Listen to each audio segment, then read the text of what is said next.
Welcome to Digging Deeper with Backyard Farmer. I'm your host, Kim Todd, and on our program today, we're going to be helping you use chemical pesticides safely around your home.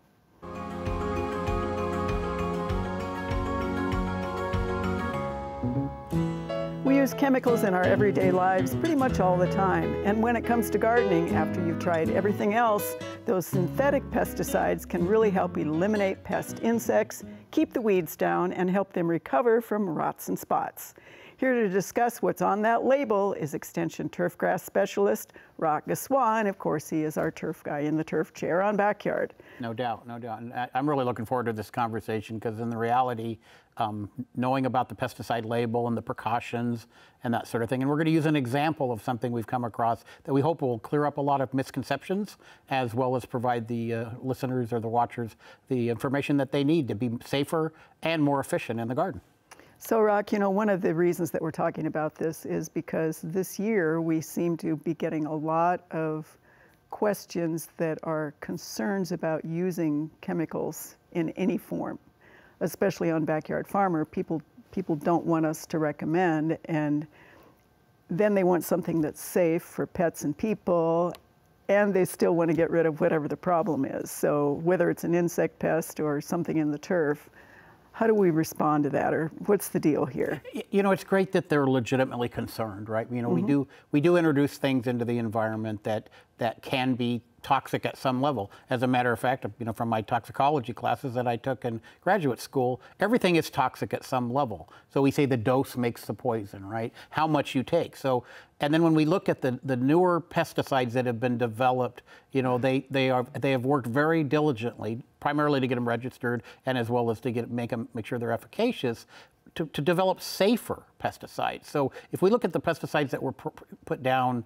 you know, 30, 40 years ago, even 15, 20 years ago, they are nowhere near as toxic as the ones we use today. So that is mostly a good thing. And we do try on Backyard to recommend pesticides as part of the IPM program, Integrated Pest Management. So we identify the pest, make sure you're identifying any other cultural practices you might be able to do to get the job done. And then when you can't, or a client asks us, we get these questions a lot, right. What should I spray? And we try to tell them about the IPM approach and say, okay, now that you've tried those things or you don't think they'll work, then certainly you can go to a synthetic pesticide and be careful how you use them and read the label, and you're certainly going to be safe. And most of them don't have re-entry periods, but not very extensively, or especially on fruits and vegetables. You know, sometimes there's a little bit of a longer waiting period, but it's all explicitly stated on the label, and it's helpful for you to determine whether you should use it or not, whether the timing is right. And number one, is it going to work for what you're trying to do? Okay, and so we also have people saying, I want something organic, or I want something natural. What's the difference there? Well, you know, if you actually look at the classical definition of organic, it's anything containing carbon. I know that's not what they're asking. They're asking for something that is not synthesized or developed in the lab. But what's interesting to me is we look at one of the most commonly fungicides used in the commercial turfgrass market was actually developed from an extract from flowers. And then a whole group of those came out. But then when it came to producing that, they couldn't extract or grow enough flowers to get the product, so they synthesized it in the lab. So it's a naturally occurring product. That was then, they figured out the chemical structure, created in the lab. Then it's technically a synthetic pesticide of natural origin. So do we call that a natural or do we not? And my sense is that we're still putting something that occurred in nature, you know, but we found a way to more efficiently develop it and make it something that could be marketed and distributed widespread distribution. So, you know, at the end of the day, and a lot of our newer pesticides are natural in origin, but produced in a lab, just for efficiency and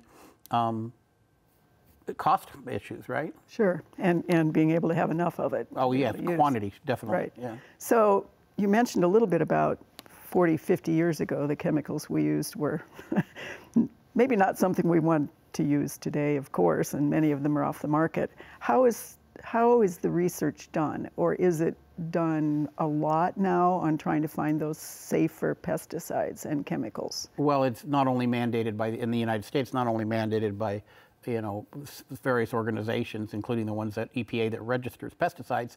But it's just the right way to go. We do want to limit it. I mean, you look back at some of the products we used in the past, as we've mentioned, and they had toxicities, meaning how toxic they were, how much you would have to ingest. So the lower the number, the more toxic. And they were lower than 100. And now most of our commercially available, especially to consumers, are in the tens of thousands, or they even have a label that doesn't even have a toxicity rating because they're so, they're far lower than salt and caffeine and other things, right? Not all of them, but many of them. So we've managed to find a way to shift over for a number of reasons, both economical and consumer preference, but also, it just made sense to do that. So they've done a really good job moving those pesticides to a least toxic approach. And we also know more about the biology of the pest, whether it be insect, weeds, or diseases, so that we can target them specifically. So if we can control selectively a fungus without harming the beneficial organisms in the soil, then that's the direction they go. They target specific things, and that's the genetics of the pest, whatever it is, and they figured out how to analyze for that. So now that we're much more targeted, we are developing, meaning the industry, is developing pesticides that are more prescription-like and specifically go after, rather than the ones that we commonly have used in the past that were very generic, and they did lots of good things and did some bad things, right? So we've progressed in such an amazing way towards a healthier approach to IPM, including the use of synthetic and naturally occurring pesticides, which are available. Excellent. And mosquitoes come to mind because, of course, people want to kill mosquitoes in their yard, but they don't want to kill the pollinators. Right. So those kinds of things, that's probably an example. That's a great example. Yeah. All right. So, another thing that we hear from people is they used a product and then they got sick or they got a rash or something happened, and they want to automatically assign that back to whatever the active ingredient was. Is that the case usually, or are there a lot of complicating factors? There's a lot of complicating factors. Was the rate wrong? Did they not wear protective gear? Something over their face or gloves whenever they put it down. And the classic story is the cancer link with 2,4-D that was pretty much disproven. It was first published, and people thought, oh no, that's something, because there was a higher incidence among cancer among farmers. But then when they actually took a closer look at that data, those farmers back in that era smoked, and they rarely wore respirators, and so there was a lot of things that could have caused that, and it's pretty much been refuted. And 2,4-D remains on the market, and it can be damaging to our ornamentals, but at the same time, if used properly, follow label directions, we don't see that kind of injury. But there is a potential. We do know that some people are hypersensitive to certain pesticides. And if that was your neighbor, you certainly wouldn't want them to get a rash over something you sprayed. So, they should be responsible for saying, hey, I'm hypersensitive to this, and then, do something about it and make sure that you don't spray in proximity to them, or you warn them that they're doing that. And hypersensitivity is real, but it's rare. It's not like, out of 100 people, I'm not sure, I forget what the actual data is, but out of 100 people, you're not going to have 50% of them being hypersensitive to a pesticide. But there are people that are legitimately going to break out in a rash and could have some consequences of exposure to even minute quantities of some of these pesticides. All right, thanks, Roch. Well, we are so thankful for our loyal following on Facebook.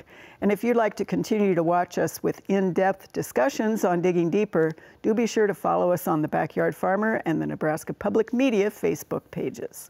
All right, so let's cut to what's the real confusion, which is the breadth and the names and what's in what and the grab and go off the shelf and then all the damage that causes. Right, you go into a garden store and there's just a plethora of these products up on the wall. And I'm going to use specifically one product. I'm not picking on the product because I believe the products work, but also it makes you want to make sure that you read the description, you look at what's in the product. Many times there's a label, or you've got your phone, you've got your smartphone, do a little bit of searching, right? I mean, these are all legitimate things. And the product I'm going to talk about, or not the product, excuse me, that's a misperception right there on my part. It is the trade name Roundup. Roundup was originally a glyphosate standalone product developed by Monsanto for Roundup Ready crops. Well, it was actually developed as a non-selective herbicide, got widespread use at that, and then plant breeders and other companies decided to go to Roundup Ready crops, right? And so there is a lot of Roundup put out, and there's been a link to cancer, but that's fairly, it was a tort law, and we've talked about that earlier on Digging Deeper. I think it was last year, if I remember correctly, right? But there's a brand name Roundup that actually covers an unbelievable amount of products. Right now, you're looking at a thing that comes out of the Roundup.com website, which is a product description of 8 of these products. There's actually about 12 that have Roundup in the name. First and foremost, they don't all contain glyphosate. As a matter of fact, there's a Roundup branded insecticide, and then there's a Roundup branded pre-emergent herbicide, right?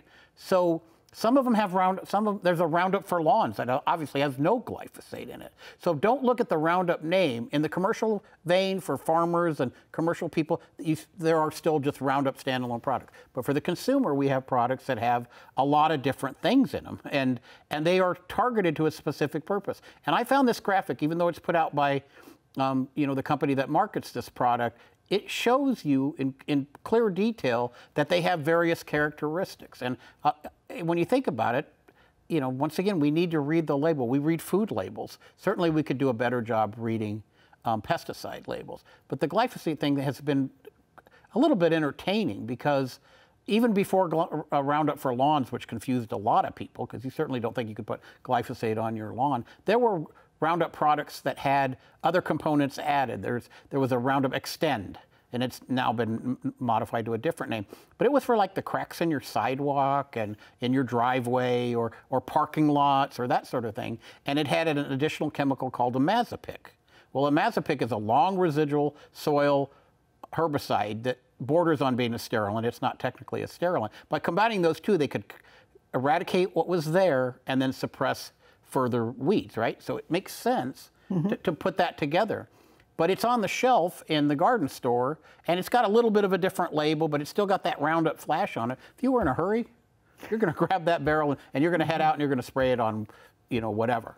And so that can be confusing. But that's just 2 products. We have other Roundup products that are the concentrate, which have to be mixed. Most people understand that. And then we have the Roundup for lawns that has no glyphosate in it.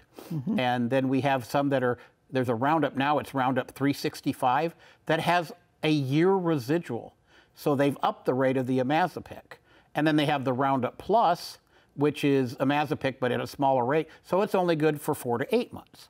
Which one do you need, and why do you need it? And when you look at the graphic we showed you, you can see that they target, I really like that graphic. I think they did a good job, that you could just, if it's a red X, then you certainly don't want to use it in that scenario. And there's the graphic again for you, thank you. And you look, where it's a check mark, that's where you would, where you would use that one. The insecticide product is not on here, nor is the pendimethalin-based landscape pre-emergent. Those are another 2 products. So there's actually 10, and then there's some others with different concentrations and stuff. So at the end of the day, you have to read the label. And some people have been confused by the fact that these are primarily marketed by Scotts Miracle-Gro, a very legitimate company, been around forever. Well, Scotts Miracle-Gro got an agreement with Monsanto and then Bayer to market these products, but they're not their products. As a matter of fact, in 2018, the Scotts Miracle-Gro company decided that they were not going to put glyphosate in any of their products in response to consumer demand. But if you go to the Scotts Miracle-Gro website, they clearly indicate that we did this not because we believe them to be unsafe, but we believe them to have, that some of you have issues with this, so we're going to recognize that. But they still market the Roundup brand, and it's a brand name, not a product name. So Roundup on the label for consumer products is not what you think it is. And be very careful, because there are some that have a year residual. There are some that are safe for lawns and some that are not. So it's really confusing, but if you just take the time, take a breath, look at it, or go to the internet and say, I need this product, and then go to the store to buy it, you're going to be far better off. And I was confused at first, because I walked into a store one day prior to Roundup for Lawns, and I counted like 11 different products that had glyphosate. 6 of them were branded Roundup, and 4 of them were not, which is not surprising since it's a generic herbicide now. But at the same time, some of them had, like 6 months of residuals. And I'm like, we certainly don't want to put that, you don't want things not to grow there. You don't want scorched earth, but that's what they're designed to do, like for sidewalks and that sort of thing. So this gets me really all pumped up because as long as you read the label, you're fine. Right. And that graphic we showed, you can go back and refer to it. It's also on, and we're not promoting, the Roundup branded products, but since there is so much confusion by our viewers, roundup.com, www.roundup.com, and they have a great plethora of information about where the product should be used, where they shouldn't. They have specifications about what's in the product. And many companies do this. I'm not saying it's exclusive to that, but that's put out so that people don't get as confused. And it's interesting because in conversations with the companies, they said, yeah, we realized people were confused, so we immediately tried to find a way to make it less confusing. And as long as you take the time, you're going to be fine. And if I were in charge of the displays in so many of the garden centers or the home stores that have all these chemicals, I would put a label about this big for each of those describing what it does and the product. And I would put it in big enough type that in the kind of dim light in some of these garden centers where you've got maybe a 2-point font, you can actually see what it is. And I'm serious about that. I think that would help people a lot if it was beyond just the kills the weeds, not the lawn, which is one of the Roundup ones. Right. If they actually had some of that information on it. That's actually, and I know a nursery in Michigan where I went to grad school, Michigan State, go green. And they, the nursery, pretty common nursery all throughout the state, had little placards for every one of their products, and it was just on a ring binder. You could certainly do that electronically, or they could have a website. But I think most people, don't want to whip out their phone, and right. Especially for the older of us, the last thing we want to do is grab our phone. So at the end of the day, I think that's a brilliant idea, and I've seen companies do it, and it really makes it's a lot of sense. Makes right. a lot of sense. Well, I think this has been a good conversation for our viewers, Roch. And that is all the time we do have for Digging Deeper with Backyard Farmer. We want to say thanks for coming in and talking to us today, and we will be back next time with another in-depth discussion. Do be sure to watch Backyard Farmer live every Thursday at 7 p.m. Central on Nebraska Public Media. Thanks for Digging Deeper with Backyard Farmer.